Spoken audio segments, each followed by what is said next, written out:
நாம் எல்லாரும் நம்முடைய வேத புத்தகத்தில் புனித மத்தேயு எழுதின சுவிசேஷம் 13ஆம் அதிகாரத்துக்கு திருப்பும்படியாக கேட்டுக்கொள்கிறேன். For our meditation tonight, shall we turn our Bibles to the Gospel according to Matthew chapter 13. முதல் வசனத்திலிருந்து வாசிப்போம். I request you to read from verse 1. இயேசு அன்றைய தினமே வீட்டிலிருந்து புறப்பட்டு போய் கடலோரத்திலே உட்கார்ந்தார். அவரிடத்தில் கூடி வந்தபடியால் அவர் படவில் ஏறி உட்கார்ந்தார். ஜனங்கள் எல்லாரும் கரையிலே நின்றார்கள். அவர் அநேக விசேஷங்களை ஊமைகளாக அவர்களுக்கு சொன்னார். கேளுங்கள், விதைக்கிறவன் ஒருவன் விதைக்க புறப்பட்டான். அவன் விதைக்கையில் சில விதை வழியருகே விழுந்தது. பறவைகள் வந்து அதை பட்சித்து போட்டது. சில விதை அதிக மண்ணில்லாத கற்பாறை இடங்களில் விழுந்தது. மண் ஆழமாயிராததினாலே அது சீக்கிரமாய் முளைத்தது. வெயில் ஏறின போதோ தீண்டு போய் வேரில்லாமையால் உலர்ந்து போயிற்று. சில விதை முள்ளுள்ள இடங்களில் விழுந்தது. முள் வளர்ந்து அதை நெருக்கி போட்டது. சில விதையோ நல்ல நிலத்தில் விழுந்து சிலது 100ஆகவும் சிலது 60ஆகவும் சிலது 30ஆகவும் பலன் தந்தது. கேட்கிறதற்கு காதுள்ளவன் கேட்க கடவன் என்றார். The same day went Jesus out of the house and sat by the seaside, and great multitudes were gathered together unto him, so that he went into a ship and sat, and the whole multitude stood on the shore. And he spake many things unto them in parables, saying, Behold, a sower went forth to sow, and when he sowed, some seed fell by the wayside, and the fowls came and devoured them up. Some fell upon stony places, where they had not much earth, and forthwith they sprang up, because they had no deepness of earth. And when the sun was up, they were scorched, and because they had no root, they withered away. And some fell among thorns, and the thorns sprang up and choked him.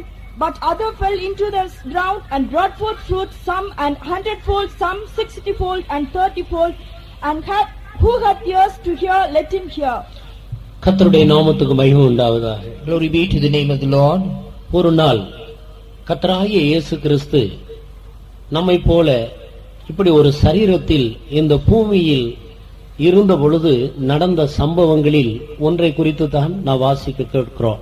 Here, the passage that we just read, this refers to an incident which happened in the lifetime of Jesus, when Jesus was on the earth having a body as we have. ஒரு நாள் மாலையில் ஒரு கடல் ஓரமாக கர்த்தராகிய இயேசு கிறிஸ்து உட்கார்ந்து கொண்டிருந்தார். One evening we read that Jesus sat by the seaside. அப்பொழுது திரளான ஜனங்கள் அவர் இருந்த அந்த இடத்தை நோக்கி விரைந்து வந்து கூடினார்கள். It was then a great multitude gathered in the place where he sat. இப்படி கூடி வந்ததான ஜனங்களை பார்த்து அநேக விசேஷங்களை அவர்களுக்கு உவமையாக எடுத்து உரைத்தார். And looking to the people that were gathered together, the Lord Jesus spoke many good, excellent things as parables. நாமும் கூட நம்முடைய வாழ்க்கையில் சாதாரணமாக பேசிக்கொள்ளுகிறதான வார்த்தைகள் உண்டு, விசேஷமாக பேசுகிற வார்த்தைகளும் உண்டுதானே. In our life also, we have common conversation which we speak very often. At times, we speak of something very special. விசேஷமாக நாம் பேசுகிறதான காரியங்களை மிகவும் கவனமாக பேசுவோம். அது நிறைவேற வேண்டும் என்ற எண்ணத்தோடு நாம் அதை பேசுவோம். Those things which we converse as something special, we desire that those things should be fulfilled in our lives. அதே போல்தான் கர்த்தராகிய இயேசு கிறிஸ்து எவ்வளவோ காரியங்களை ஜனங்களுக்கு அறிவித்து வந்தார். ஆனால் சில விசேஷமான காரியங்களை அவர் அறிவிக்கும் போது ஓமைகளின் மூலமாகவே அவைகளை அறிவித்து வந்தார். Jesus Christ also spoke about many things, but there were certain things which were peculiar and which he spoke through parables. ஒரு காரியத்தை விளங்கிக் கொள்ள வேண்டும். சத்திய வேதாகமத்தில் ஓமைகளை கொண்டு கர்த்தராகிய இயேசு கிறிஸ்து எந்த இடத்திலெல்லாம் பேசியிருக்கிறாரோ அங்கெல்லாம் விசேஷங்கள் அடங்கி இருக்கிறது என்பதை நாம் விளங்கிக் கொள்ள வேண்டும். One thing we have to understand from the holy word of God is that wherever Jesus spoke through parables, we have to understand that there is something peculiar and special there. இந்த பூமியில் இருக்கிற எல்லா மனிதர்களும் பரலோகம் போக வேண்டும், சொர்க்கலோகம் போக வேண்டும், மோட்சத்துக்கு போக வேண்டும் என்றுதானே விரும்புகிறோம். All the people here living on the earth today, do not we all have a desire to go to heaven after death? கிறிஸ்தவர்கள் மாத்திரமல்ல, எல்லா மதத்தை சேர்ந்த எல்லா சகோதர சகோதரிகளும் அப்படித்தானே விரும்பி வருகிறார்கள். Not just the Christians, but then brethren of all religions, do not they desire so? இந்த இந்திய தேசத்தில் குடியிருக்கிறபடியினால் நானும் கூட தேவனுக்கு மிகவும் நன்றியுள்ளவனாக இருக்கிறேன். I am grateful to God because I am a citizen here in India. அதிகபட்ச ஜனங்கள் தேவ பக்தி உள்ளவர்களாகவே ஜீவிக்கிறார்கள். We know that many people here are pious. தேவனை பற்றியும் அவர் வாசமாயிருக்கிற பரலோகத்தை பற்றியும் ஆழ்ந்த நம்பிக்கை உள்ளவர்களாகவே ஜீவிக்கிறார். And people here have a solid faith on God and about heaven. அப்படினால் இப்படிப்பட்டதான மனிதர்கள் மத்தியில் ஜீவிப்பதும் கூட தேவனுடைய ஒரு இரக்கங்களில் ஒன்றாக இருக்கிறது. Therefore, one among the mercies of God is that we are dwelling in the midst of this people. அப்படினால் நிச்சயமாக பரலோகம் ஒன்று உண்டு. Therefore, definitely there is one place called இந்த heaven. பரலோகத்துக்கு போக வேண்டும் என்றுதான் எல்லாரும் விரும்புகிறார்கள். All of us desire to go to heaven. பரலோகம் போக விரும்புகிறவர்கள் எல்லாரும் கரங்களை உயர்த்துங்கள் என்றால் சிறு பிள்ளைகள் முதல் கொண்டு முதிர்ந்த வயதுள்ளவர்கள் வரைக்கும் சந்தோஷத்தோடு உற்சாகத்தோடு கைகளை உயர்த்துவோம் தானே. If we are given a question saying all those who want to go to heaven, then raise your hands. Then right from the young lads to the old, everyone will lift up their hands. இந்த பரலோகத்தை பற்றியும் இந்த பரலோகத்தில் பிரவேசிப்பதற்கான வழிமுறைகளை பற்றியும் இயேசு கிறிஸ்து எப்பொழுதெல்லாம் ஜனங்களுக்கு அறிவித்தாரோ அதெல்லாம் விசேஷமாகவே இருக்கிறது. When Jesus pronounced about heaven and the way one can reach to heaven, those places were something peculiar. இந்த விசேஷங்களை அவர் ஓமைகளின் மூலமாகவே எல்லா இடங்களிலேயும் அறிவித்து வந்திருக்கிறார். These peculiar truths we find Jesus proclaimed through parables.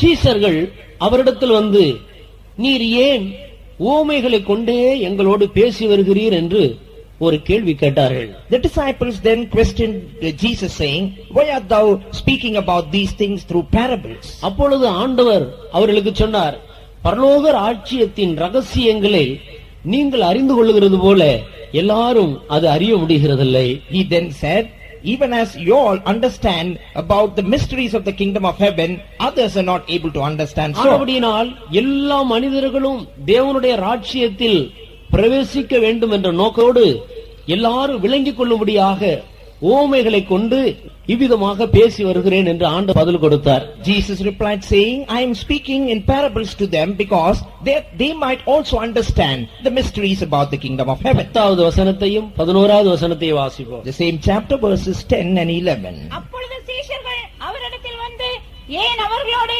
ஓமைகளாக பேசுகிறீர் என்று கேட்டார்கள். அவர்களுக்கு அவர் பிரதியுத்தரமாக, பரலோக ராஜ்யத்தின் ரகசியங்களை அறியும்படி உங்களுக்கு அருளப்பட்டது, அவர்களுக்கோ அருளப்படவில்லை. And the disciples came and said unto him, why speakest thou unto them in parables?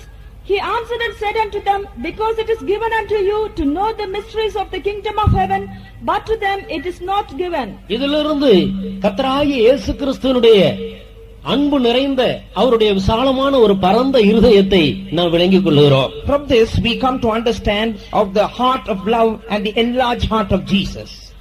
ஒரு மனிதனும் கெட்டு போக கூடாது, எல்லா மனிதர்களும் தேவனுடைய ராஜ்யத்தில் பரலோகத்துக்குள்ள பிரவேசிக்க வேண்டும் என்ற ஒரு பரந்த நோக்கத்தோடு விசாலமான இருதயத்தோடு கூட தான் ஆண்டவர் ஓமைகளை கொண்டு தேவனுடைய ராஜ்யத்தின் ரகசியங்களை மனிதனோடு பேசி வந்தார். The Lord expounded the mysteries about the kingdom of heaven through parables with a well spread out purpose and a plan that every person should go to heaven and be with him. அதே அதிகாரத்தில் 35வது வசனத்தில் நாம் வாசிக்கும் பொழுது, என் வாயை ஓமைகளினால் திறப்பேன், உலக தோற்றம் முதல் மறைவானவைகளை நான் வெளிப்படுத்துவேன் என்று கர்த்தராகிய இயேசு கிறிஸ்துவை குறித்து முன்னதாகவே தீர்க்க தரிசனம் அறிவிக்கப்பட்டது. அது அப்பொழுது நிறைவேறிற்று. Reading from verse 35, we come to understand that there was a prophecy before about Jesus Christ, and he also said, I will open my mouth in parables, I will utter the things which have been kept in secret from the foundation of the world. ஆனபடியால் எங்கேயெல்லாம் சத்திய வேதாகமத்தில் ஊமைகளாக காரியங்கள் சொல்லப்பட்டிருக்கிறதோ அதையெல்லாம் எல்லா தேவனுடைய ஜனங்களும் ஆழமாக கவனிக்க வேண்டியது அவசியமாக இருக்கிறது. So wherever we find parables in the holy scriptures, we need to give a deep thought to that place. ஏனென்றால் அதில் சொல்லப்பட்டிருக்கிறதான சத்தியங்கள் உலக தோற்றம் முதற்கொண்டே மறைக்கப்பட்ட தேவனுடைய ரகசியங்களாக இருக்கிறது. Because the truths that are hidden in these parables are secrets hidden from the foundation of the world. இந்த பூமியில் இருக்கிறதான மனிதர்களுடைய அறிவினாலே, படிப்பினாலே, திறமையினாலே இதை அவர்கள் விளங்கிக் கொள்ள முடியாது. தேவன் தான் அதை வெளிப்படுத்த வேண்டியது அவசியமாக இருக்கு. Man with his own wisdom, understanding or knowledge or education cannot understand these parables. God alone has to expose them to man. ஏனென்றால் இது தேவாதி தேவனுடைய ரகசியமான காரியங்கள். For these are the secret things of the Lord God. பரலோகத்துக்குள்ளே பிரவேசிப்பதற்கான விசேஷமான சத்தியங்களை தான் இந்த ஓமைகளில் ஆண்டவர் அடக்கி வைத்திருக்கிறார். The Lord has packed in these parables special truths that will help man lead or walk the way to heaven. நாம் எல்லாரும் ஓமைகள் என்றால் என்ன என்பதை அறிந்திருக்கிறோம். We all know what a parable is. காணக்கூடாதவைகளை அல்லது விசேஷமானவைகளை காணக்கூடிய சாதாரண சம்பவங்களை வைத்து விளக்கி காட்டுவதுதான் ஓமை.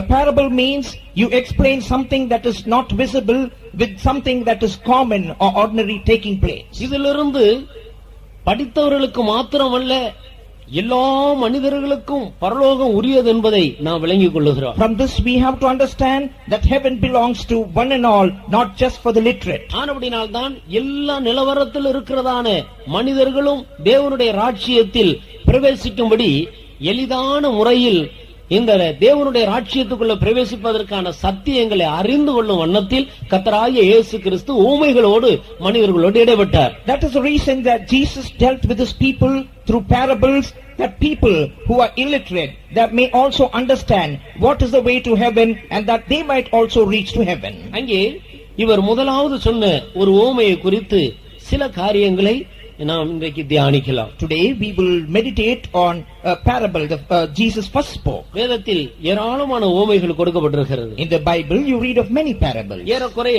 பரலோக ராஜ்யத்தை பற்றி மாத்திரம் 38 ஊமைகள் கூறப்பட்டிருக்கிறது. There are about 38 parables mentioned about the kingdom of heaven alone. இன்னும் ஜெபம் பண்ணுவதை குறித்தும் தாழ்மையாய் நடப்பதை குறித்தும் ஒருவரை ஒருவர் நேசிக்க வேண்டும் என்பதை குறித்தெல்லாம் இது அல்லாத பல ஊமைகளும் கூட வேதத்தில் உண்டு. There are certain parables as to how humbly we have to walk, how we have to love one another, and many more parables like that. இவைகளில் சிலவைகளை நாம் தியானிப்போம். கர்த்தர் அதை நமக்கு ஆசீர்வாதமாக மாற்றி கொடுப்பாராக. We are going to meditate a few of them. May the Lord bless these things. இங்கே விதைக்கிற ஒரு மனிதனுடைய சம்பவத்தை சொல்லி அதில் மறைந்திருக்கிற தேவனுடைய ராஜ்யத்தின் விசேஷங்களை ஆண்டவர் நமக்கு விளக்கி வருகிறார். The Lord here speaks of how a sower sows seed, and here he also tells us the hidden mysteries about the kingdom of heaven. ஒரு மனிதன் விதையை விதைக்கும்படியாக அவன் புறப்பட்டு போகிறார். A man sets out to sow seed. இங்கே நமக்கு முன்பாக போடப்பட்டிருக்கிறதான இந்த படத்தில் நாம் நன்றாக கவனித்தால் ஒரு மனிதன் கைகளிலே விதையை எடுத்துக்கொண்டு அவன் விதைத்துக் கொண்டிருக்கிறதை நாம் காண்கிறோம். Here in the chart that you see here, you find a man having seeds in his hand and he is all set to sow the seed. விதைக்கும் போது சில விதைகள் வழியருகான நிலத்தில் விழுகின்றன. As he sows the seed, a few fell on the wayside. சில விதைகள் கற்பாறை உள்ள இடத்தில் விழுகிறது. Some seeds fell on the stony places. சில விதைகள் முள்ளுள்ள நிலத்தில் விழுகிறது. Some seeds fell among the thorns.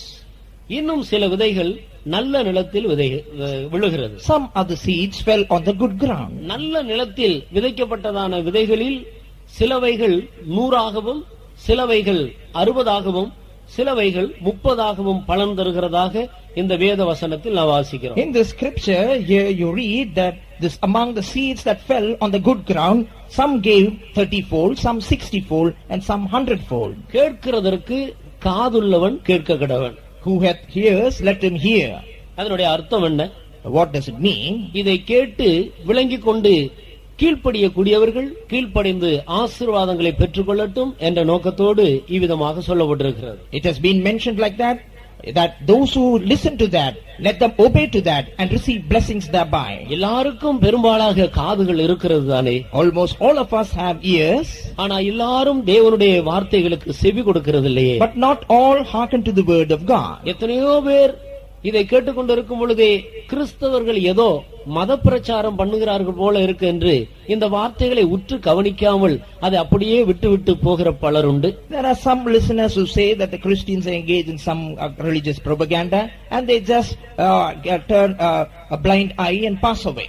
சில பேர் என்னதான் சொல்லுகிறார்கள் பார்ப்போமே என்று வேடிக்கை பார்க்க வேண்டும் என்ற நோக்கத்தோடு சற்று நேரம் நின்று கவனித்து போகிறவர்கள் உண்டு. There are some who stand here for a while to stand as spectators to listen what we are speaking.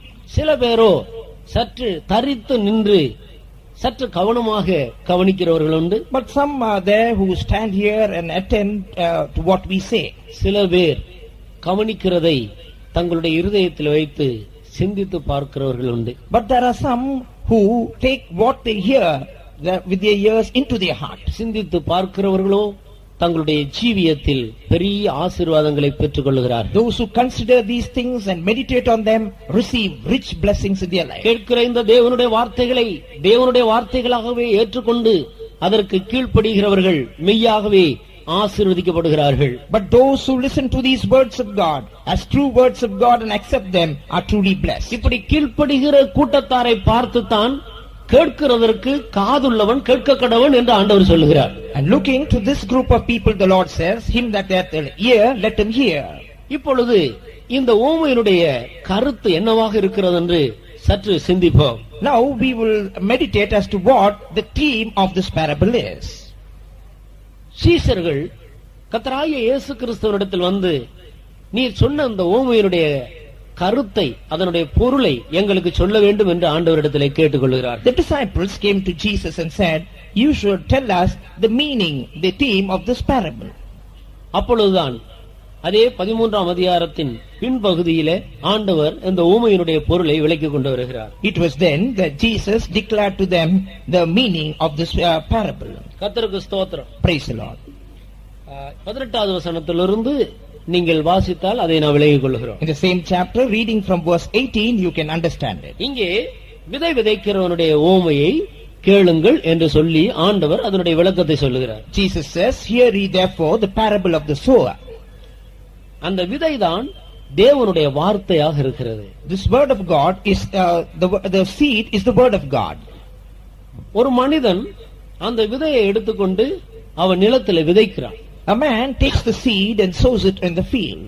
அந்த விதைக்கிற மனிதன் தான் மனுஷகுமாரனாகிய கர்த்தராகிய இயேசு கிறிஸ்துவும் அவருடைய சீஷர்களும் அவரை பின்பற்றுகிற ஜனங்களுமாக இருக்கிறார்கள். The sower is the Lord Jesus Christ, his disciples and them that follow him.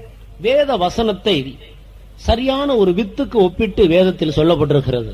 The word of God has been compared to a right or a good seed. ஒரு விதை என்றால் அதன் உள்ளே ஜீவன் இருக்கிறது. A seed, we understand, has life within. நாம் விதைக்கும் போது எப்படிப்பட்ட விதைகளை விதைக்கிறோமோ அதற்கு ஏற்ற விதத்தில் தான் ஒரு செடி முளைத்து எழும்புகிறது. According to the quality of the seed that we sow, we have a plant or a sapling springing up. நம்முடைய வார்த்தையும் கூட ஒரு விதைக்கு ஒப்பாகவே காணப்படுகிறது. Our word also is compared to a seed. ஏனென்றால் ஒரு மனிதனை பார்த்து நான் ஒரு வார்த்தையை சொல்லும்போது அந்த மனிதன் அதை எந்த அளவுக்கு விசுவாசித்து ஏற்றுக்கொள்கிறானோ அதற்கு ஏற்ற விதத்தில் இந்த வார்த்தை அவனுக்கு பிரயோஜனப்படுகிறது. Because when we look at a person and share a word, according to the measure the person grasps the word and accepts it, accordingly will be the fruit thereof. உதாரணமாக ஒரு தகப்பனுடைய குமாரன், அப்பா எனக்கு போதுமான துணி இல்லை, என்னுடைய வஸ்திரம் கிழிந்து போய்விட்டது, எனக்கு வஸ்திரம் வேண்டும் என்று கேட்கிறான் என்று வைத்துக் கொள்ளுங்கள். Say for example, a son says, Father, I don't have enough garments, all my clothes are torn, I need fresh ones. நான் உனக்கு இன்னும் 2 நாட்களுக்குள்ளாக நல்ல துணி எடுத்து உனக்கு தைத்து தருகிறேன் என்று தகப்பனார் சொல்லுகிறார். The father says, within 2 days time I am going to purchase cloth and give you new set of clothes. இந்த வார்த்தையை அந்த மகன் விசுவாசித்து ஏற்றுக்கொள்ளும் போது இந்த வார்த்தை அவனுக்குள்ளே ஒரு சந்தோஷத்தை சிருஷ்டிக்கிறது, ஒரு நம்பிக்கையை சிருஷ்டிக்கிறது, அவனுக்குள்ளே ஒரு ஆறுதலை சிருஷ்டிக்கிறது. When the son hears these words and accept it, we find that these words create a joy, a hope and a trust also.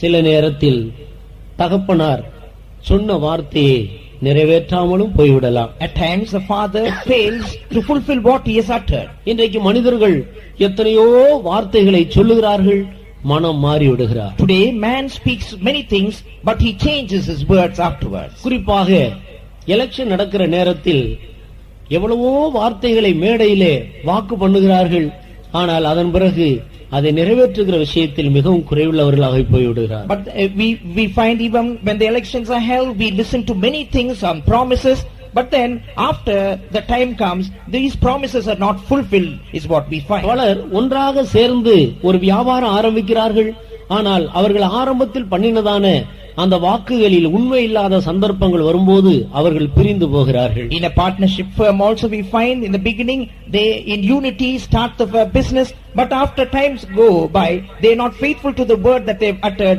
therefore the partnership breaks down. இந்த குமாரன் கூட தகப்பன் சொன்ன இந்த வார்த்தையை தகப்பன் உண்மையாக நிறைவேற்றுவார் என்றதான அந்த விசுவாசத்தோடு அவன் ஏற்றுக்கொள்ளாவிட்டால் அவனுக்குள்ள ஒரு சந்தோஷமோ சமாதானமோ வராது. என்றைக்கு அந்த துணி அவனுக்கு கிடைக்கிறதோ அன்றைக்கு தான் அவன் சந்தோஷப்படுவார். The son also, if he does not believe in the words of the father, he will not have a joy or a hope in him, but the day that he receives the clothes, that day he will be thrilled. எல்லா வார்த்தைக்கும் ஒரு வல்லமை இருக்கிறது. Therefore word has power. செம்மையான வார்த்தைகளுக்கு மிகுந்த வல்லமை உண்டு என்று யோபுவின் புஸ்தகத்திலேயும் கூட நாம் படிக்கிறோம். In the book of Job we read words of integrity have power. ஆனபடியால் ஒரு வார்த்தை ஒருவரிடத்திலிருந்து வந்தால் அந்த வார்த்தை யாரிடத்திலிருந்து வந்தது, அவர் எப்படிப்பட்டவர் என்பதை நாம் சற்று சிந்திக்க வேண்டும். We have to consider from whom these words came and what nature is that person. அந்த வார்த்தைக்கு எந்த இடத்திலிருந்து வருகிறது என்பதை அறிந்து அதற்கு ஏற்ற விதத்தில் அந்த வார்த்தைக்கு நாமும் கனம் கொடுக்க வேண்டியவர்களாக இருக்கிறோம். Therefore according to the word that proceeded we have to give honor to that word. இப்பொழுது இங்கே நான் வாசிக்க கேட்கிறதான இந்த வார்த்தைகள் மனிதனிடத்திலிருந்து வந்தவைகள் அல்ல, இது சர்வ வல்லமை இல்ல, தேவனிடத்திலிருந்து புறப்பட்டு வந்த வார்த்தைகளாகவே இருக்கிறது. These words that we now listen are not words of man, but these are words which proceeded from the omnipotent God. இந்த வார்த்தைகளை அறிவித்த இவர் யார்? He who proclaimed these words, who is he? சூரியன் உண்டாக கடவுது என்றார், அவருடைய வார்த்தையின்படியே சூரியன் உண்டாயிற்று. He said let there be a sun, then according to his word the sun was formed. சமுத்திரம் உண்டாக கடவுது என்றார், சமுத்திரம் உண்டாயிற்று. Let the sea be formed, and it was so. அவருடைய வார்த்தை சிருஷ்டிக்கிற வார்த்தைகளாக இருக்கிறது. So his word was a creative word. அவருடைய வார்த்தை உருவாக்குகிற வல்லமையுள்ள வார்த்தையாக இருக்கிறது. His word was a powerful word which shaped things. அவர் சொல்ல ஆகும், அவர் கட்டளையிட நிற்கும். He commands and it stands fast. அவர் சொன்னார், தான் சொன்னபடியே அதை அவர் அப்படியே நிறைவேற்றுகிறவராக இருக்கிறார். If he has uttered, he will certainly fulfill what he has said. அருமையானவர்களே, நாம் கேட்டுக்கொண்டிருக்கிறதான இந்த வார்த்தைகள் சர்வ வல்லமை இல்ல, தேவாதி தேவனுடைய வார்த்தைகளாக இருக்கிறது. Beloved, the words that we are now listening are the words of the Almighty God. அவருடைய வார்த்தைகள் ஒன்றும் ஒருபோதும் தரையில் விழுந்து போகிறதில்லை.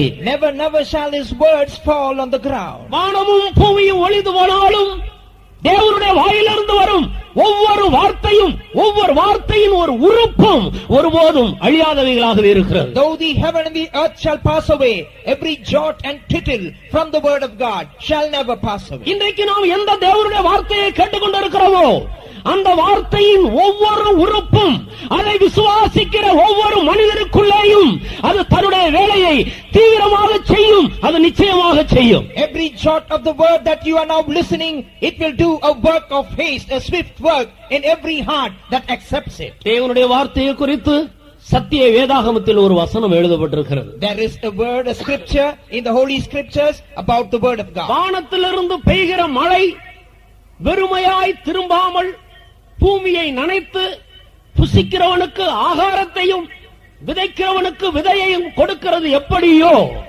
அப்படியே என் வாயிலிருந்து வரும் வார்த்தையும் இருக்கும் என்று சர்வ வல்லமையுள்ள தேவன் அறிவிக்கிறார். The Almighty God says, even as the heaven pours down rain and wets the ground to provide food to man and seed to the sower, so shall my word be. அருமையானவர்களே, Beloved, நாம் கேட்கிற இந்த வார்த்தை தேவனுடைய வார்த்தையாக இருக்கிறது. The word that we are listening tonight is the very word of God. ஆனபடியினால் இந்த விசுவாசத்தோடு ஒவ்வொரு வார்த்தைக்கும் கவனமாக செவி கொடுத்து அதை நம்முடைய இருதயத்தில் தேவனுடைய வார்த்தையாகவே ஏற்றுக்கொள்வோம். Therefore, maybe be attentive to every word that we are listening tonight, accepting it as the word of God. இங்கே விதை தேவனுடைய வார்த்தையாக இருக்கிறது. Here this seed is referred as the word of God. இது அழியாததும் ஜீவனுள்ளதுமான தேவனுடைய வார்த்தை. It is an incorruptible and a lively word of God. இது அழியாத வித்து என்று அப்போஸ்தலனாகிய பேதுரு தன்னுடைய நிருபத்தில் எழுதுகிறார். Peter writing in his epistle says this word is an incorruptible seed. இதில் உள்ள ஒவ்வொரு உறுப்பும் ஜீவனால் நிறைந்திருக்கிறது. Every portion of this word is packed with life. ஒரு ஜீவன் தான் ஒரு ஜீவனை பிறப்பிக்க முடியும். It's only life which can give birth to life. ஆனபடியினால் எந்த மனிதன் இந்த சத்திய வேதாகமத்தில் உள்ள தேவனுடைய வார்த்தையை விசுவாசிக்கிறானோ அவன் விசுவாசிக்கிற ஒவ்வொரு வார்த்தையும் அவனுக்குள்ளே ஜீவனை உண்டாக்கி அவனை உயிர்ப்பிக்கிறது. Every man that believes in this word shall certainly obtain life. It will create life in him. இங்கே முதலாவது விதைக்கும் போது சில விதைகள் வழியருகான நிலத்தில் போய் விழுகிறது. Here we read, when the sowers they start sowing the seed, some fell on the wayside. சில விதைகள் கற்பாறை நிலத்தில் விழுகின்றன.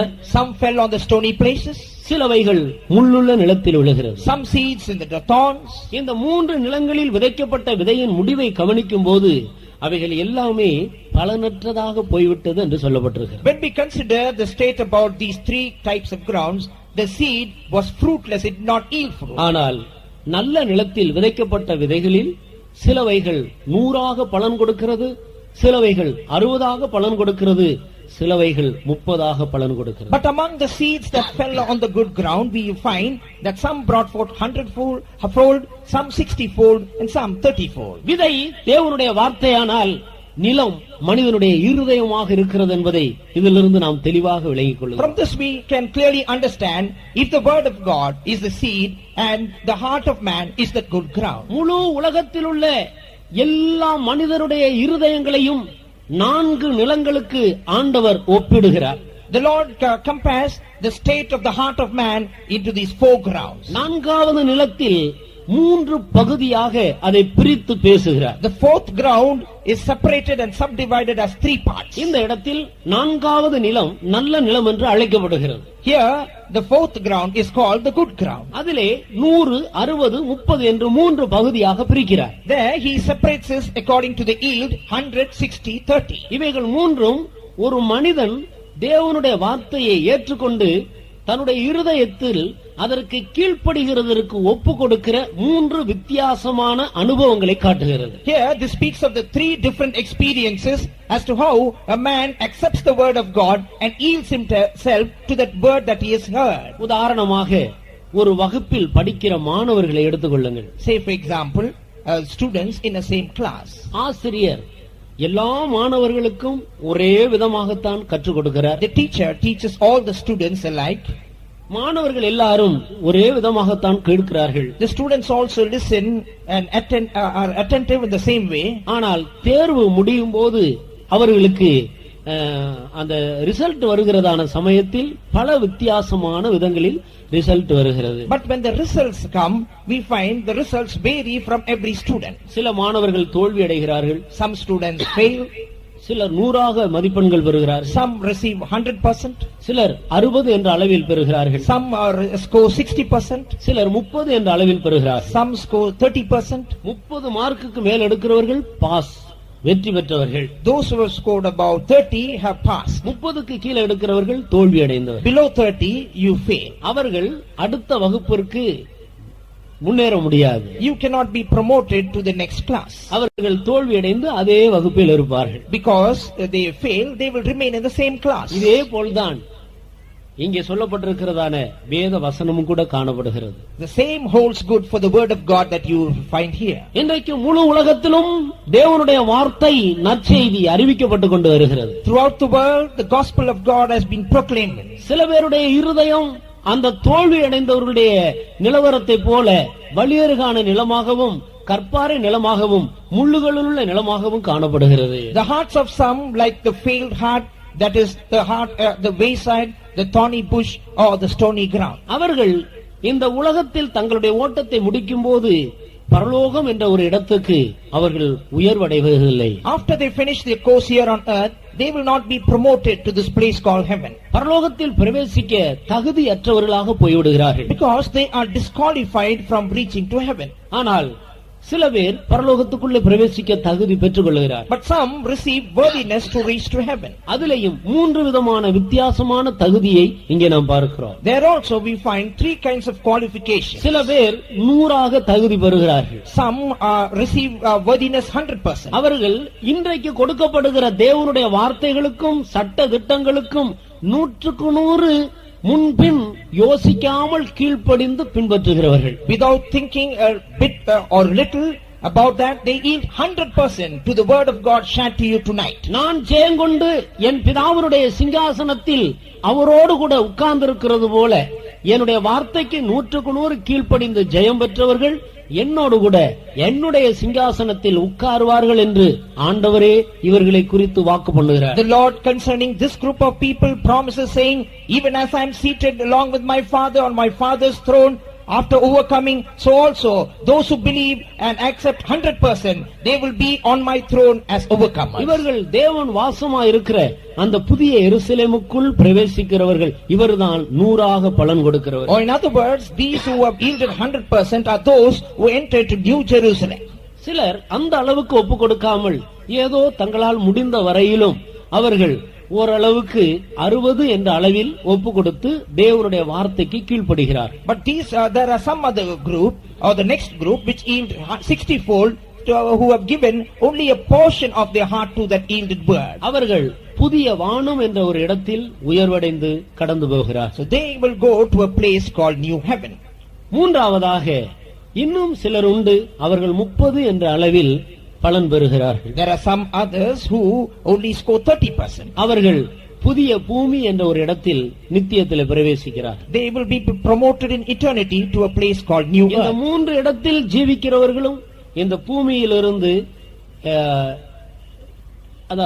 இந்த உலகத்திலிருந்து எல்லா தீமையை நின்று வரப்போகிறதான நரக தண்டனையிலிருந்து தப்பி வைக்கப்பட்டு பரலோகத்துக்குள்ள பிரவேசித்தவர். So these three groups of people escape hellfire and the condemnation of the world, and they enter eternity. இவர்கள் வெற்றி பெற்றவர்கள். Or in other words, they are the victors. கர்த்தருக்கு ஸ்தோத்திரம். Praise the Lord. ஆனால் மற்றவர்களோ தோல்வி அடைந்தவர்களாக இருக்கிறார். But then the other group has failed. இப்பொழுது இந்த வேத வசனத்தின் வெளிச்சத்திலே நாம் எந்த வகை நிலத்தை சேர்ந்தவர்களாக இருக்கிறோம் என்பதை நாம் தெளிவாக விளங்கிக் கொள்ளலாம். Now in the light of this particular passage of scripture, we should understand in which ground are we placed. ஆனபடியினால்தான் ஓமைகளை கொண்டு ஆண்டவர் மனிதனோடு பேசி வருகிறார். That is the reason the Lord spoke to the people with parables. இங்கே முதலாவது சில விதைகள் வழியருகான நிலத்தில் விழுகிறது. Here we read that some seeds fell on the wayside. அந்த நிலத்தில் விதைக்கப்பட்டதான விதையை பறவைகள் வந்து பொறுக்கிக் கொண்டு போயிற்று. ஆனபடியினால் அது பலனற்றதாக போய்விட்டது என்று அதனுடைய முடிவை குறித்து இங்கே படிக்கிறோம். As we read here, the end of the seeds was that the fowls came and devoured them, and therefore they were fruitless. 18-19 வசனத்தை வாசியுங்கள். Read verses 18 and 19. ஆகையால் விதைக்கிறவனை பற்றிய ஊமையை கேளுங்கள். ஒருவன் ராஜ்யத்தின் வசனத்தை கேட்டும் உணராதிருக்கும் போது பொல்லாங்கன் வந்து அவன் இருதயத்தில் விதைக்கப்பட்டதை பறித்துக் கொள்ளுகிறான். அவனே வழி அருகே விதைக்கப்பட்டவன். Hear ye therefore the parable of the sower. When anyone heareth the word of the kingdom, and understandeth it not, then cometh the wicked one, and catcheth away that which was sown in his heart. This is he which received seed by the wayside. கர்த்தருடைய பரிசுத்த நாமத்துக்கு மகிமை உண்டாவதா. Praise be to the holy name of the Lord. இங்கே முதலாவது ஒரு மனிதன் விதையை எடுத்துக்கொண்டு அவன் விதைக்கிறான். சில விதைகள் வழியருகான நிலத்தில் விழுகிறதாக நாம் இந்த படத்தில் காண்கிறோம். In this picture you find a sower sowing the seed. Some seeds fall by the wayside. அடுத்த படத்திலே பறவைகள் வந்து அவைகளை பொறுக்கிக் கொண்டு போகிறது. The next picture you find the fowls devouring those seeds. மூன்றாவது படத்திலே அந்த நிலம் இப்பொழுதும் யாதொரு விதையும் இல்லாமல் அல்லது யாதொரு ஒரு பயிரோ செடியோ இல்லாமல் வழியருகான நிலமாகவே காணப்படுகிறது. There in picture number 3 you find that is a wayside without any seeds or cultivation. இன்றைக்கும் இந்த பூமியில் குடியிருக்கிறதான கோடிக்கணக்கான ஜனங்களின் மத்தியில் பலருடைய இருதயங்கள் இந்த வழியருகான நிலத்துக்கு ஒப்பாக காணப்படுகிறது. Many crores of people who are living in the earth, their heart is something like this. எவ்வளவு தேவனுடைய வார்த்தைகளை கேட்டாலும், எவ்வளவு தூரம் புத்திமதிகளையும் ஆலோசனைகளை கேட்டாலும் அவர்களுடைய ஜீவியத்தில் யாதொரு மாற்றத்தை அவர்கள் காணாமல் வறண்ட இந்த உறுதியான நிலத்தை போலவே சிலருடைய ஜீவியம் இருதயம் காணப்படுகிறது. Though they hear a lot of the word of God, their heart is seen like this wayside, having not accepted that word. இந்த சென்னை பட்டணத்திலேயும் கூட எத்தனையோ வருட காலமாக இந்த தேவனுடைய நற்செய்தி பல இடங்களிலே அறிவிக்கப்பட்டு கொண்டே வருகிறது. Here in the city of Madras also, the gospel has been proclaimed in different corners of the city. அநேகர் கேட்கிறார்கள், ஆனால் ஜீவியத்தில் எந்த மாற்றத்தையும் காண்கிறதில்லை. Many listen to the gospel, but then there is no transformation of their life. இதற்கு காரணம் என்ன? Why? What is the reason? அவர்களுடைய இருதயமாகிய நிலம் வலியருகான நிலமாக காணப்படுகிறது. Their heart is like a heart or a wayside. இது எப்படி வலியருகான நிலமாக காணப்பட்டது? How is it found that it is a wayside? ஒரு வயல்லே வழி உண்டாகிறது என்றால் எப்படி வழி உண்டாகிறது? If there is a wayside in a field, how is it made? முதலாவது அந்த நிலத்துக்கு வேலி கிடையாது. For the first place, it has no fence. இரண்டாவது பலர் அதன் வழியாக மனிதர்களும் மிருகங்களுமாக நடந்து போகிறார்கள். Secondly, men and animals tread that path. ஆனபடியினால் அந்த நிலம் ஒரு வலியருகான நிலமாக கடின தன்மை உள்ளதாக காணப்படுகிறது. Therefore, that ground has a hard surface. It is a wayside. ஒரு மனிதன் தன்னுடைய இருதயத்தை பக்குவப்படுத்தாத பட்சத்தில் எவ்வளவு புத்திமதிகளை சொன்னாலும், எவ்வளவு தேவனுடைய வார்த்தைகளை அந்த மனிதனுடைய இருதயத்திலே விதைத்தாலும் பறவைகள் பொறுக்கி கொண்டு போகிறது, அவனுக்குள்ளே யாதொரு மாற்றமும் இல்லாமல் போய்விடுகிறது. When a man does not prepare his heart, we find though the seed is sown, that seed does not bear fruit because the fowls come and devour the seed. இந்த பறவைகள் எதை காட்டுகிறது? What do the fowls refer to? இவைகள் தான் பொல்லாங்கனாகிய பிசாசை காட்டுகிறது. These birds refer to the wicked one, the devil. இன்றைக்கு மனிதனுடைய இருதயத்தில் விதைக்கப்படுகிற நல்ல தேவனுடைய வார்த்தையை பொல்லாங்கனாகிய இந்த பறவையாகிய பிசாசு அதை உடனே பொறுக்கி கொண்டு போய் விடுகிறார். Even today, the good seed, the word of God sown in the heart of man, is taken away by the devil instantly. மனிதன் தீமையான காரியத்தை தனக்குள்ள வைத்துக் கொள்ளுகிறான். எத்தனை வருடங்கள் ஆனாலும் அது அவனுடைய ஞாபகத்தில் இருக்கிறது. ஆனால் நல்ல தேவனுடைய வார்த்தைகளை கேட்ட உடனே மறந்து போய் விடுகிறார். We find man is able to keep and harbor in his heart wicked things for a long time, but the good word of God that he listens, he forgets very soon. எத்தனையோ சந்தர்ப்பங்களில் தேவனுடைய வார்த்தையை ஞாயிற்றுக்கிழமைகளிலேயும் மற்ற கூட்டங்களிலேயும் போய் நாம் கேட்கிறோம். வீட்டுக்கு வந்து இன்றைக்கு என்ன பிரசங்கம் என்றால் தலையை சொரிகிறோம். When we also in our lives, we attend Sunday worship and other meetings, listen to good messages. When we come back home, we have to scratch our heads to recollect that message. சிலருக்கு சொல்ல முடிகிறதில்லை. Some are not able to repeat or recite that. மறந்து போய்விடுகிறது. They forget. அதே நேரத்தில் ஆலயத்துக்கு போன நேரத்தில் யாராயிலும் ஒருவர் ஒரு மோசமான வார்த்தையை சொல்லி நம்மை திட்டி இருந்தால் எத்தனை வருடம் பொறுத்து கேட்டாலும் எந்த டைம்ல எந்த போர்ஸ்ல என்னென்ன வார்த்தைகளை சொன்னார் என்பதை தெளிவாக சொல்லுவோம். But on the other hand, when you attend church, if someone speaks evil of you, you are able to repeat that or say when that person said and how that person said after many years. ஏனென்றால் பொல்லாங்கனாகிய இந்த பறவை பிசாசு அப்படிப்பட்ட வார்த்தைகளை நம்முடைய மனதிலிருந்து பொறுக்கி கொண்டு போகிறது இல்ல, ஆனால் நல்ல வார்த்தைகளை எல்லாம் பொறுக்கி கொண்டு போகிறார். The reason is these words are not taken away by the evil one, the devil, but the good seed or the good word he soon takes away. கர்த்தருக்கு ஸ்தோத்திரம். Praise the Lord. இந்த வலியருகான நிலத்தை போல இருக்கிறதான மனிதன் தன்னுடைய ஜீவியத்தில் முன்னேற வேண்டுமானால் முதலாவது அவனுக்கு ஒரு வேலி அவசியமாக இருக்கிறது. Man whose heart is like a wayside, if he has to progress, he needs a good seed. அந்த நிலத்தை சுற்றிலும் முதலாவது வேலி போட வேண்டும். He needs a fence. You should fence it. அப்பொழுது நாம் விளங்கிக் கொள்கிறோம் இது யாரோ ஒருவருக்கு சொந்தமான நிலமாகி விடுகிறது. When it is fenced, we understand that the land belongs to one particular person. இதிலே இவ்வளவு நாட்கள் நாம் உள்ளே நடந்தது போல இனி நடந்தோமானால் இந்த நிலத்துக்குரியவர்கள் நம்மை விசாரிப்பார்கள். As we have walked before, if we walk now, the owners of the land will question us. ஆனபடியால் இனி மனிதர்கள் அதிலே நடமாட முடியாமல் தடுக்கப்படுகிறது. Therefore, after the fence, people cannot cross it. அதன் பிறகு அந்த நிலமானது உழுது பண்படுத்தப்பட வேண்டியது அவசியமாக இருக்கு. After which the land has to be dressed or plowed. அதன் பிறகுதான் அதிலே விதையை விதைக்கும் போது அந்த விதை அந்த நிலத்திலே நல்ல பலனை கொண்டு வருகிறது. It's then the seed is sown and the land brings forth good fruit. ஆனபடியினால் இந்த வலியருகான நிலத்தை போல இருக்கிற ஒரு மனிதனுடைய இருதயத்தில் அவன் நல்ல பலனுள்ள மனிதனாய் தேவனுக்கு ஏற்றவனாய் அல்லது பரலோகத்துக்குள்ள பிரவேசிப்பதற்கு தகுதியுள்ளவனாக மாற வேண்டுமானால் அருமையானவர்களே நமக்கு ஒரு வேலி தேவை. அது ஒரு வேறுபாட்டு ஜீவியத்தை காட்டுகிறது. Therefore, this wayside heart, if it is to be changed as a fruitful field, then it needs a fence. கர்த்தருடைய நாமத்துக்கு மகிமை உண்டாவதாக. Praise be to the Lord. எப்படி வேறுபாட்டு ஜீவியத்தை நமக்குள்ள கொண்டு வர வேண்டும்? This speaks of separation, how to bring separated life into our life. பரலோகம் போக விரும்புகிற ஒரு மனிதன் எப்படி தன்னை வேறுபிரித்துக் கொள்ள வேண்டும்? How can a man going to heaven separate himself? நீங்கள் இந்த பூமியில் நடக்கிற சம்பவங்களை சற்று நன்றாக கவனித்து பாருங்கள். I want you to make note of the incidents now. ராணுவத்தில் சேருகிறவர்கள் இந்த உலகத்தில் உள்ள மற்ற எல்லா ஜனங்களை பார்க்கிலும் தன்னை வேறுபிரித்துக் கொண்டு ஒரு விசேஷித்த பயிற்சி எடுக்கிறார்கள். People joining the army, we find they separate themselves. They have a separate training session. அதுபோலவே விளையாட்டு துறையில் சேர்ந்து அதிலே முன்னேற வேண்டும் என்று விரும்புகிறவர்களும் கூட மற்றவர்களை விட்டு விட்டு தன்னை சற்று வேறுபிரித்துக் கொள்ளுகிறார்கள். The sportsmen also we find separate themselves that they might get a promotion in their sports அதுபோலவே activities. நன்றாக படிக்க வேண்டும் என்று விரும்புகிற ஒரு மாணவன் சாதாரணமாக விளையாட்டுத்தனமாக இருக்கிறதான மற்ற மாணவர்களை விட்டு தன்னை வேறுபிரித்துக் கொண்டு அவன் படிப்பில் கவனம் செலுத்தினால் மாத்திரம்தான் முன்னேற முடிகிறது. In like manner, a student who if he wants to go good marks, he will not join with the playful students, but separate himself and focus his attention on his studies. இந்த சாதாரணமாக இந்த பூமியில் அழிந்து போகிறதான இவைகளுக்கே ஒரு வேறுபாடு அவசியமானால், அருமையானவர்களே, பரலோகத்துக்கு போக விரும்புகிறதான ஒரு மனிதனுக்கு இந்த பூமியில் ஒரு வேறுபாட்டு ஜீவியம் அல்லது ஒரு வேலி அடைக்கப்பட்ட ஒரு ஜீவியம் அத்தியாவசியம் அல்லவா?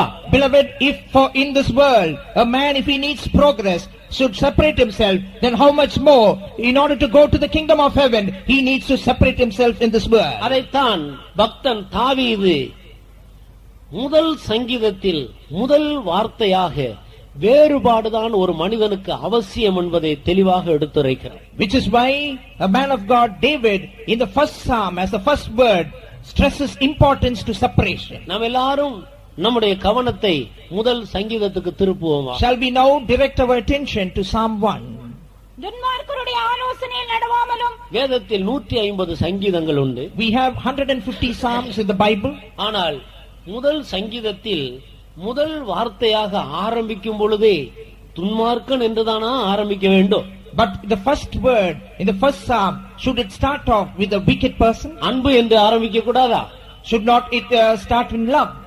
விசுவாசம் என்று ஆரம்பிக்க கூடாதா? Should not it start with faith? பரிசுத்தம் என்று ஆரம்பிக்க கூடாதா? Should not the psalm start with holiness? சமாதானம் என்றதான வார்த்தையை உபயோகப்படுத்த கூடாதா? Should not peace be substituted there? துன்மார்க்கன் என்றுதானா ஆரம்பிக்க வேண்டும்? Should it start off as ungodly? ஆம் பிரியமானவர்களே, அன்பு, சந்தோஷம், சமாதானம், இளைப்பாறுதல் இவைகள் வேண்டுமானால் முதலாவது துன்மார்க்கனிடத்திலிருந்து அல்லது துன்மார்க்கத்தனத்தினின்று ஒரு மனிதன் தன்னை வேறுபிரித்துக் கொள்வது மிகவும் அத்தியாவசியம். Yes, beloved, if one wants peace, love and rest and comfort in his life, it is essential for him to first separate from the ungodly. துன்மார்க்கருடைய ஆலோசனையில் நடவாமலும், not walking in the counsel of the ungodly, பாவிகளுடைய வழியில் நில்லாமலும், not standing in the way of sinners, பரியாசக்காரர் உட்காரும் இடத்தில் உட்காராமலும், not sitting in the seat of the scornful.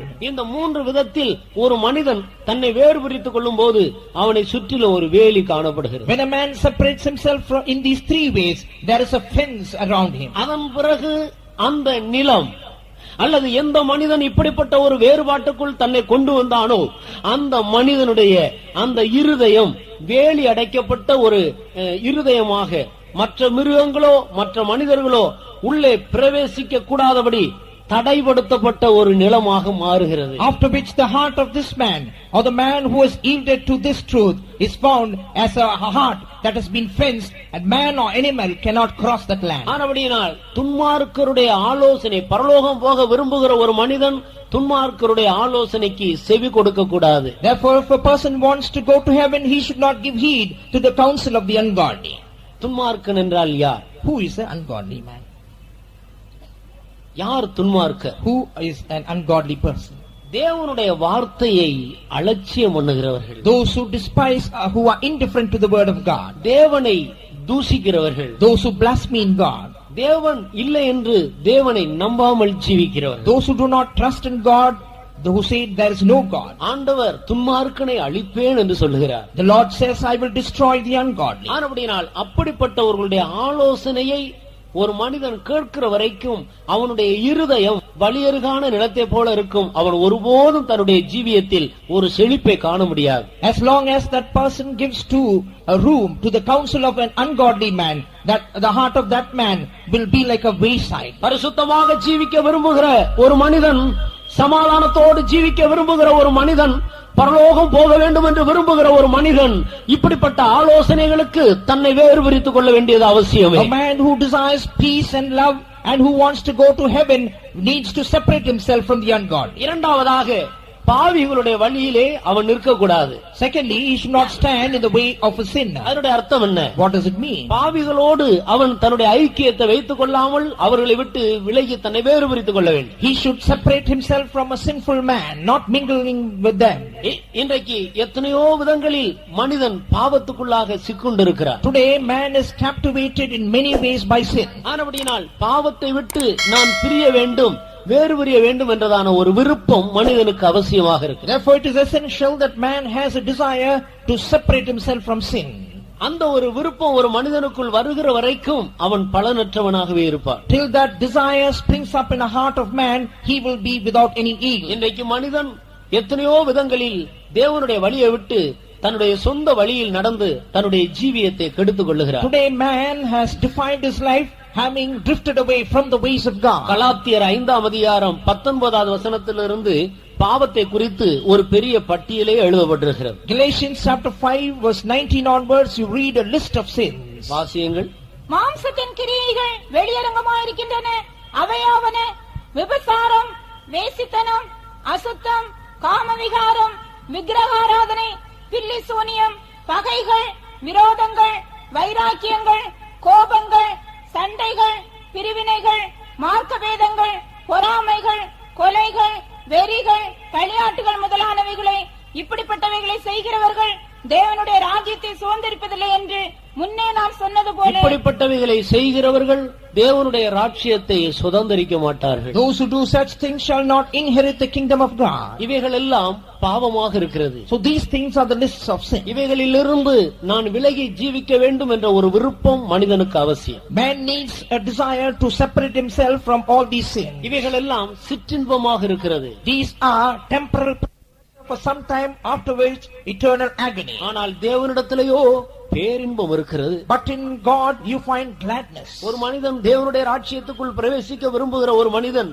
இந்த எல்லா பாவிகளுடைய வழிகளுக்கும் தன்னை விலக்கி காத்துக்கொள்ள வேண்டும். A man who desires to inherit the kingdom of God will separate himself from all these sinful deeds.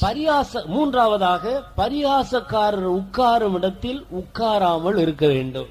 Thirdly, we read he should not be seated along with the scornful people. பலவிதமான பரியாசக்காரர்கள் இந்த பூமியிலே காண்கிறோம். We find many scoffers. இன்றைக்கு தேவன் கர்த்தராகிய இயேசு கிறிஸ்து வருகிறார் என்று சொல்லுகிறதும் சிலருக்கு பரியாசமாக காணப்படுகிறது. Today when we say that Jesus is coming soon, people they mock at that. இது கடைசி காலத்தில் எழும்புகிற பரியாசக்காரர்கள் கூட்டத்தை இது காட்டுகிறது. This speaks of scoffers who will arise during the end times. காலாகாலங்களாக இந்த பூமியிலே பரியாசக்காரர்கள் உண்டு. Right from the beginning there were people mocking like this. ஆனால் சத்திய வேதாகமத்தில் கடைசி நாட்களில் எழும்புகிற பரியாசக்காரர்கள் தான் அவர் வருவார் என்று சொல்லுகிறதான வாக்குத்தத்தம் எங்கே? இயேசு கிறிஸ்து வருவார் என்று சொல்லிக் கொண்டிருக்கிறார்களே, எங்கே வந்திருக்கிறார் என்றெல்லாம் பரியாசம் பண்ணுகிறவர்களாக காணப்படுகிறார். But then the people who mock at the coming of the Lord, saying, where is the promise that Jesus is coming soon? You find scoffers like this in the end time. இவர்களை விட்டும் ஒரு மனிதன் தன்னை வேறு பிரித்துக் கொள்ள வேண்டும். A man should separate himself from these people too. இப்படி ஒரு மனிதன் வேறு பிரியும் போது அவனை சுற்றிலும் அவன் ஒரு வேலி போட்டுக் கொள்ளுகிறான். Thus when a man separates himself, he has a fence around him. இப்படி ஒரு பிரிந்து ஜீவிக்க வேண்டும் என்றதான ஒரு விருப்பம் ஒரு மனிதனுக்குள்ள அவசியம் தேவையாக இருக்கு. Therefore this life of separation, this desire should always be resting in him. கர்த்தராகிய இயேசு கிறிஸ்துவும் இந்த பூமியில் இருந்தபோது எல்லா வியாதியஸ்தரையும் அவர் சுகமாக்கவில்லை. When Jesus was here on the earth, he did not heal every sick person. சுகம் பெற வேண்டும் என்று விரும்பி அவரிடத்தில் வந்தவர்களை அவர் சுகமாக்கினார். But those who had a desire to be healed and those who approached him by healed. இயேசு கிறிஸ்து இந்த பூமியில் இருந்தபோது எல்லா பாவிகளும் மனம் திரும்பவில்லை. When Jesus was here on the earth, not all sinners repented. அவரை குறித்து கேள்விப்பட்டு அவரை விசுவாசித்து அவரிடத்தில் போனவர்கள்தான் அவர்கள் மனம் திரும்பி பாவத்திலிருந்து விடுதலை பெற்றார்கள். Those who heard of him and those who went in search of him and those who met him, only they repented and were saved. பாவத்தில் ஜீவிக்கிற ஒரு மனிதன் தன்னைத்தானே விடுவித்துக் கொள்ள முடியாது. A man living in sin cannot save himself. ஏனென்றால் அவன் ஒரு அடிமையாக இருக்கிறான். The reason is he indeed is a slave. இன்றைக்கு மத்திய சிறைச்சாலையில் இருக்கிறவர்கள் தன்னைத்தானே எப்படி விடுவித்துக் கொள்ள முடியும்? Today also people in the central prison, how can they release themselves? அவர்களை யாராயிலும் ஒருவர் வந்து விடுவித்து வெளியே கொண்டு வந்தால் ஒழிய அவர்கள் தங்களை தாங்களே விடுவித்துக் கொள்ள முடியாது. Unless someone comes and bails them out, they cannot seek for release. அவர்கள் விடுவித்துக் கொள்ள பிரயாசப்பட்ட முயற்சி எடுத்தார்களானால் அது தெரிய வரும்போது இன்னும் கடுமையான தண்டனைக்கு உள்ளாகி விடுகிறார். If they somehow make attempts for a jailbreak, they will get a worse condemnation. கர்த்தருக்கு ஸ்தோத்திரம். Praise the Lord. ஆனபடியால் அப்படி யாராயிலும் விடுதலையாகி வெளியே போய்விட்டால் காவல்துறையில் இருக்கிறவர்களுக்கு மிகவும் கஷ்டம் உண்டாகி விடுகிறது. If someone attempts a jailbreak and runs away, the police are put to problem. இதே போலதான் பாவத்தில் ஜீவிக்கிற ஒரு மனிதனும் சிறைப்படுத்தப்பட்டிருக்கிறார். In like manner, a man living in sin is also under bondage. அவன் அடிமையாக இருக்கிறார். He is a slave. அவன் ஒருபோதும் தன்னைத்தானே விடுவித்துக் கொள்ள முடியாது. Never can he set himself free. ஆனபடியால் தான் இருக்கிற சிறையிருப்பின் நிலவரத்தை உணர்ந்து தன்னுடைய அடிமையின் நிலவரத்தை அவன் உணர்ந்து இதிலிருந்து விடுதலை வேண்டும் என்று அவன் விரும்ப வேண்டியது அவனுடைய பகுதியாக இருக்கிறது. Realizing that he is a captive, understanding about his captivity, he should seek for deliverance or release. வேதத்தில் மகதலேனா மரியாள் என்றதான ஒரு பாவியாகிய ஸ்திரியை குறித்து படிக்கிறோம். The Bible tells us about a sinful woman by name Mary Magdalene. அவள் ஒரு பாவி என்று தேசமே அறிந்திருக்கிறது. ஏனென்றால் அவள் அவ்வளவு மோசமான ஒரு ஸ்திரீ. The land knew that she was a sinner. She was the worst of the woman there. ஆனால் இந்த ஸ்திரீ இயேசுவை குறித்து கேள்விப்பட்டு அவர் ஒரு இடத்தில் ஒரு வீட்டில் பிரசங்கம் பண்ணி கொண்டிருந்த போது அவரிடத்தில் அவரை தேடி போய் அவருக்கு பின்னாலே நின்று கொண்டிருக்கிறார். Nevertheless, this woman, on listening, on being given to understand that Jesus had come, went in search of Jesus and stood and listened to his message. பாவியாகிய இந்த ஸ்திரீ பரிசுத்தராகிய இயேசுவை தேடி போன போதுதான் அவளும் கூட பாவத்திலிருந்து விடுதலை பெற்றார். This sinful woman, when she went in search of that holy man, it was then she received deliverance from sin. சகேயு என்றதான அந்த ஆயக்காரனும் கூட இயேசுவை பார்க்க வேண்டும் என்று விரும்பி தேடி போன போதுதான் அவனும் கூட ரட்சிப்பை பெற்றுக் கொண்டார். Zacchaeus the publican also, we find he went in search of Jesus, wanting to see Jesus. It was then he was released of his sin. ஆனபடியால் அருமையான நண்பனே, Therefore, beloved friend, இந்த சாயங்கால வேளையில் கர்த்தராகிய இயேசு கிறிஸ்து எப்படிப்பட்ட பாவிகளையும் விடுதலையாக்குகிறதற்கு வல்லமையுள்ளவராக நமத்தில் இருக்கிறார். This evening also we want to declare that Jesus Christ is present here to deliver any sinner. ஆனால் நீ அவரை தேட வேண்டும். But you have to seek him. தேடுங்கள், கண்டடைவீர்கள். Seek and ye shall find. தட்டுங்கள், உங்களுக்கு திறக்கப்படும். Knock, it shall be opened unto you. ஆனபடியால் நாம் தான் அவரை தேட வேண்டியவர்களாக இருக்கிறோம். Therefore it is we who have to seek him. எந்த ஒரு மனிதன் நான் பாவி, என்னால் என்னை விடுவித்துக் கொள்ள முடியவில்லை, ஆண்டவரே என்னை விடுவியும் என்று கேட்கிறானோ அவனைத்தான் ஆண்டவர் விடுவிக்க முன்னுக்கு வருகிறார். Every man who cries out saying, Lord, I am a sinner, I want to be liberated, delivered, it was this man that Jesus will deliver. அதே போலதான் நான் வியாதியஸ்தனாய் இருக்கிறேன், என்னை சொஸ்தமாக்கும் என்று யார் தேடி வருகிறார்களோ அவர்களைத்தான் அவர் சொஸ்தமாக்குகிறார். Any person who comes in search of Jesus saying, Lord, I am a sick person, it is this man that Jesus will heal. நான் பிசாசின் பிடியில் இருக்கிறேன், எனக்கு விடுதலை வேண்டும் என்று யார் தேடி வருகிறார்களோ அவர்களைத்தான் ஆண்டவர் விடுவிக்கிறார். If a person says, Lord, I am under the captivity of the devil is oppressing me, then Jesus will deliver you. கர்த்தருடைய பரிசுத்த நாமத்துக்கு மகிமை உண்டாகட்டும். Glory be to the name of the Lord. அருமையான நண்பனே, beloved friend, இந்த சாயங்கால வேளையில் கர்த்தராகிய இயேசு கிறிஸ்து உன்னை ஆசீர்வதிக்கும்படியாக, உன்னுடைய எல்லா சிறையிருப்பிலிருந்து உன்னை விடுதலையாக்கி வெளியே கொண்டு வரும்படியாகவே உன்னை தேடி இங்கே வந்திருக்கிறார். This evening also the Lord Jesus Christ has come in search of you in order to liberate you, deliver you from your captivity. பாவிகளை ரட்சிக்கவே கிறிஸ்து இயேசு இவ்வுலகத்தில் வந்தார். Jesus Christ came into the world to save sinners. விசுவாசித்து யாரெல்லாம் அவரை தேடி போனார்களோ அத்தனை பேரும் சுகம் பெற்றார்கள், அத்தனை பேரும் விடுவிக்கப்பட்டார்கள். ஒருவரையும் அவர் புறம்பே தள்ளவில்லை. Believing on this word, every person who came to him, who sought after him, was liberated from sin, healed from his sickness. கர்த்தருக்கு சித்தமானால் இந்த ஓமையின் மீதி பகுதியை நாளைய தினத்தில் நான் உங்களுக்கு விளக்குவேன். இப்பொழுது கேட்ட இந்த வசனத்தின்படி நம்முடைய கண்களை மூடி கர்த்தருடைய கரத்தில் நம்மை ஒப்பு கொடுப்போம்.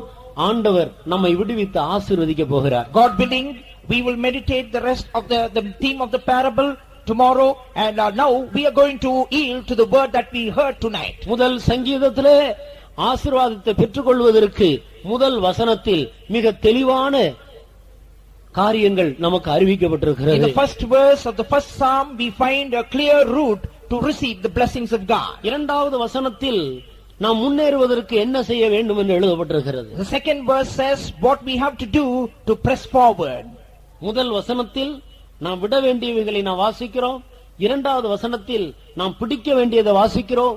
மூன்றாவது வசனத்தில் நாம் ஆசீர்வாதங்களை எப்படி பெற்றுக்கொள்கிறோம் என்று In the அறிவிக்கப்பட்டிருக்கிறது. first verse we read as to how we should be separate from certain things. In the second verse we read as to what we have to cling or cleave unto, and the third verse the blessings that we shall receive. இது பொய்யான வார்த்தை அல்ல. These are no lying words. இந்த வார்த்தையின்படியே ஆண்டவரை தேடி அவரை பிடித்துக் கொண்ட லட்சக்கணக்கான ஜனங்கள் இன்றைக்கும் ஆசீர்வாதத்தோடு ஜீவிக்கிறார்கள். அதில் நாங்களும் ஒருவராக இருக்கிறோம். அதற்கு நாங்கள் சாட்சிகளாக இருக்கிறோம். According to the word of God, those who have held fast to this word have received blessings. They are lakhs and lakhs of people like நாங்கள் that. பெற்றுக்கொண்ட சொந்த அனுபவத்தை தான் உங்களுக்கு அறிவித்துக் கொண்டிருக்கிறோம். That which we have tasted in our own experience we share with you. இன்றைக்கும் இயேசு கிறிஸ்து பாவிகளை ரட்சிக்கிறவராகவே நம்மத்தில் இருக்கிறார். Even tonight Jesus is present here as one who saves the sinner. தயவு செய்து நாம் எல்லாரும் நம்முடைய கண்களை மூடுவோம். Shall we please close our eyes? வானத்தையும் பூமியையும் நம்மையும் உண்டாக்கின சர்வ வல்லவருக்கு முன்பாக நம்முடைய முழங்கால்களை முடக்குவோமாக. May we bend our knees before the Creator God who created the heaven and the earth and us.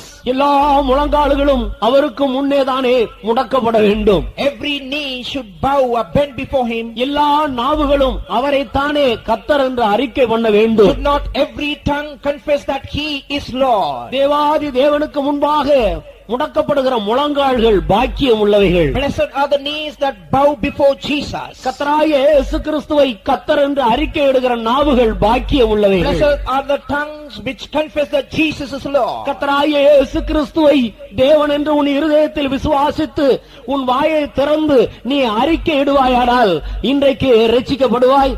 If you open your mouth and confess that Jesus is Lord, this day you shall be saved.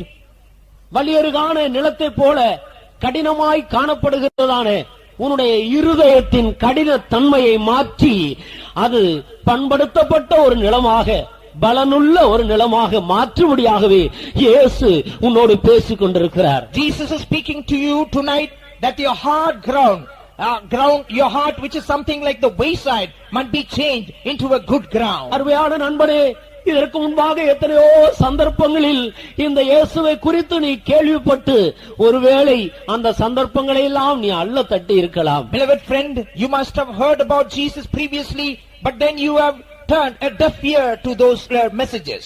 உன்னை பரலோகம் கொண்டு போகும்படியாக இன்றைக்கும் அந்த இயேசு உன்னால் தள்ளப்பட்டு உன்னால் அலட்சியம் பண்ணப்பட்டு உன்னால் புறக்கணிக்கப்பட்ட அந்த இயேசு கிறிஸ்து இன்றைக்கும் மறுபடியும் உன்மேல் உள்ள அன்பினால் உன்னை தேடி வந்து உன்னோடு பேசிக் கொண்டிருக்கிறார். Jesus who you rejected, whom you despised, he with love has come to you to speak to you. எத்தனை முறை நீ அவரை தள்ளினாலும் அவர் மறுபடியும் உன்னோடு பேசிக் கொண்டிருக்கிறாரே. Though you might cast him away, reject him on many occasions, he is again speaking to you. அவருடைய அன்பு எவ்வளவு பெரிதாக இருக்கிறது. Oh, how great is his love. இன்றைக்கு நீ அவருடைய சத்தத்தை கேட்பாயானால், tonight if you listen to his voice, அவரை தள்ளிவிட வேண்டாம்.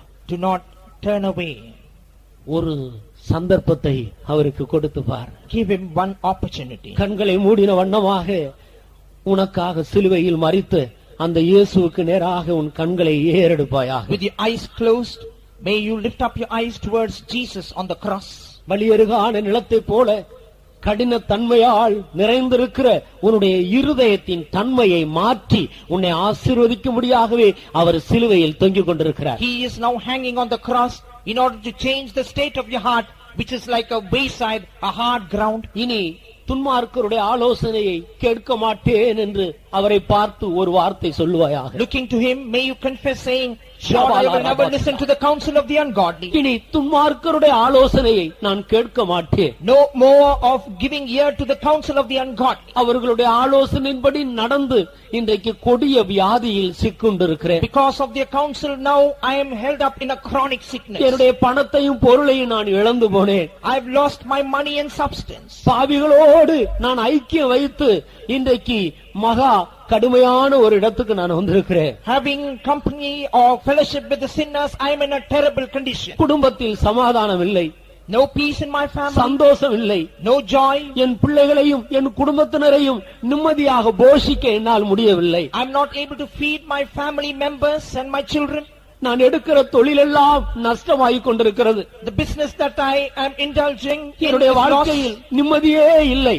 There is no rest in my life. எப்பொழுது மரணம் வரும் என்று மரணத்துக்காக காத்திருக்கிறேன். I am always awaiting death to visit me. வியாதியும் கூட என்னை சந்தித்து விட்டது.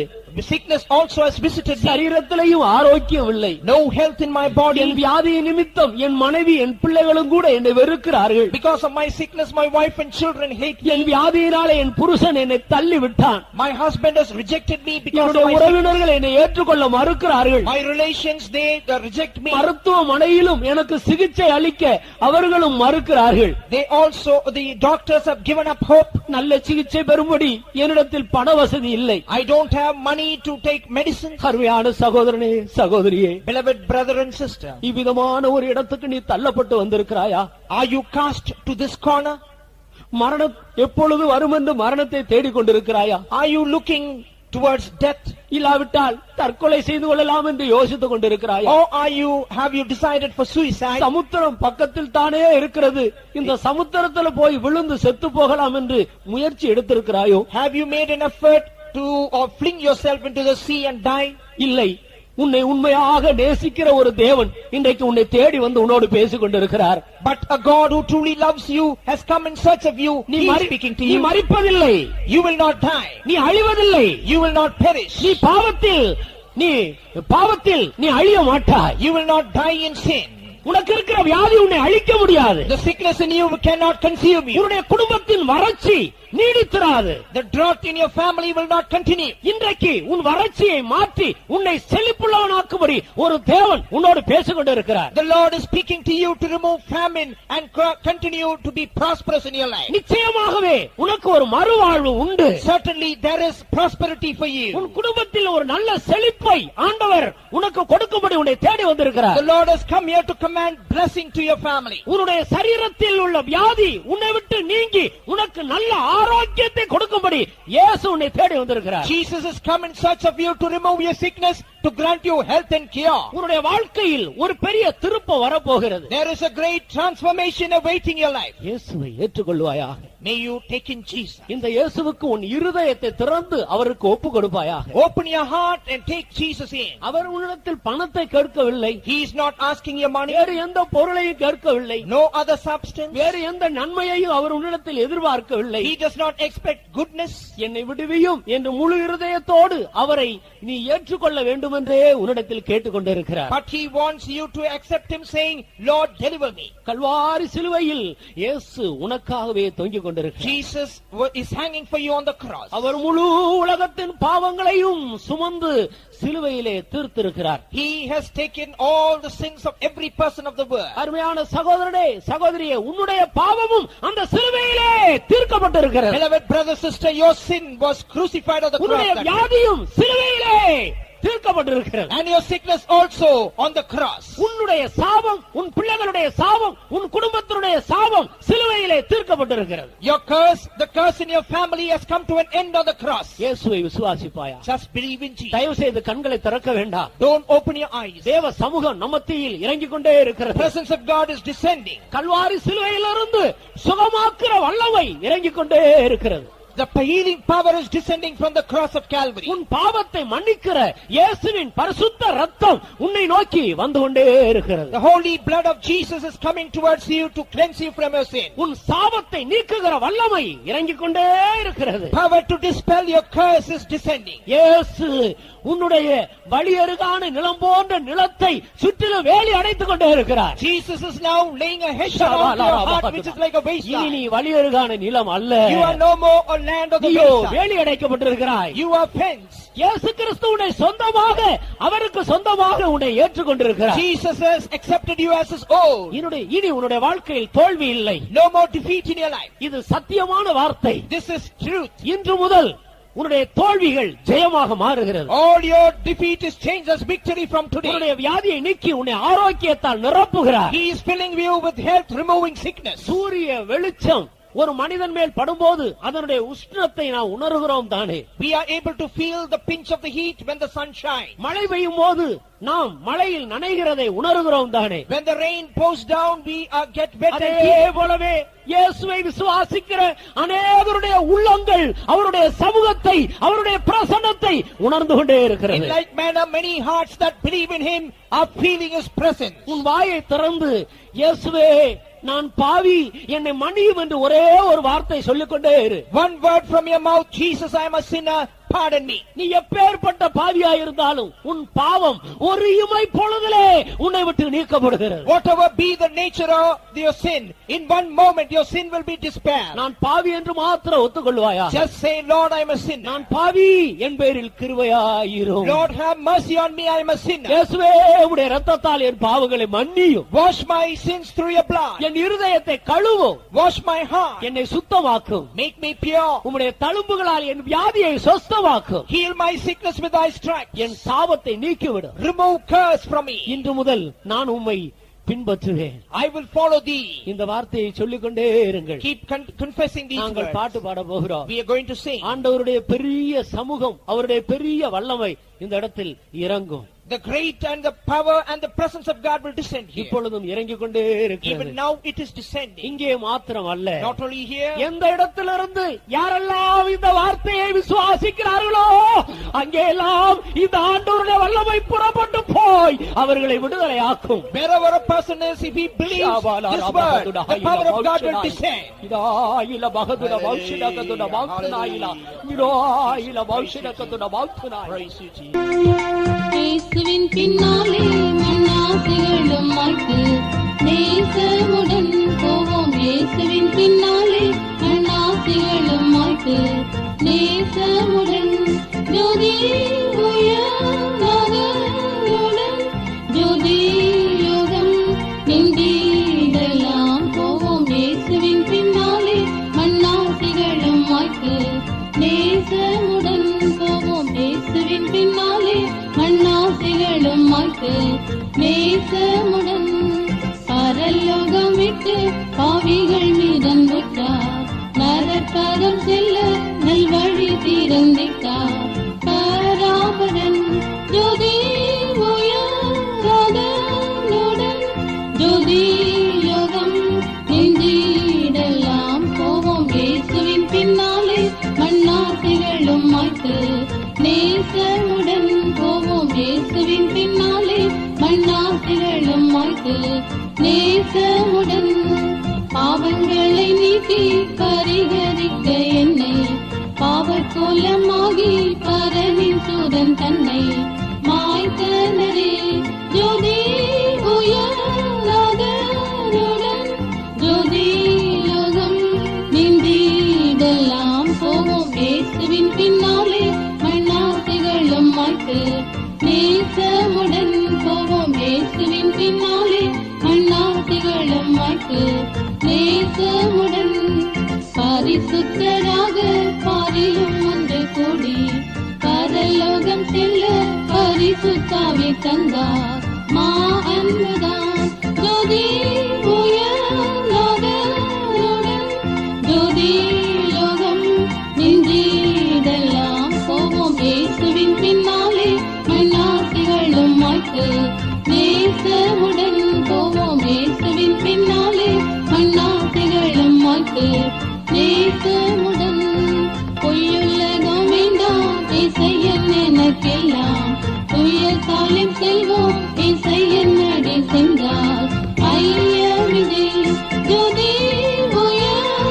உயர்நாதனுடன் ஜோதி யோகம் நின்றீடெல்லாம் போவோம் இயேசுவின் பின்னாலே மண்ணால் திகழும் வாய்க்கு நேசமுடன் போவோம் இயேசுவின் பின்னாலே மண்ணால் திகழும் வாய்க்கு நேசமுடன் மனம் மாறிடாதோ மரணம் அடைவாரே தினந்தோறும் தீயங்கி அழுவாரே தீரும்புவே ஜோதி உயர்நாதனுடன் ஜோதி யோகம் நின்றீடெல்லாம் போவோம் இயேசுவின் பின்னாலே மன்னா திகழும் வாய்க்கு நேசமுடன் போவோம் இயேசுவின் பின்னாலே மன்னா திகழும் வாய்க்கு நேசமுடன் இருதய சுத்தம் இருந்திடில் நித்தம் வரும் நாளில் இயேசு நம் வாயில் ஒன்று கூடி